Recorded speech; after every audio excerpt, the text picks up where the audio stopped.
Nayza Ligasining ikki nomdor jangchisi endi UFC'da to'qnash keladi. O'z vaznida Nayza Ligasining chempioni hisoblangan qozog'istonlik Asu Almabayev va ligada super yengil vazn toifasida chempionlik kamariga da'vogarlik qilgan o'zbekistonlik Ramazon Temirovning yo'llari endi Abu Dabida kesishadi.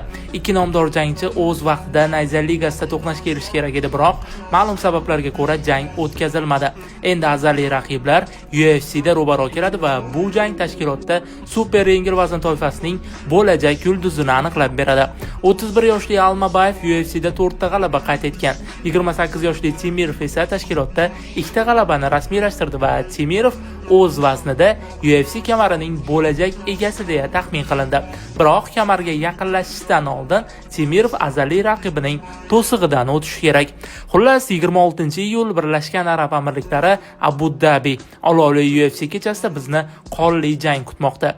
To'qnashuvda qaysi tomonning imkoniyatlarini yuqori baholaysiz? Fikrlaringizni izohlarda yozib qoldiring.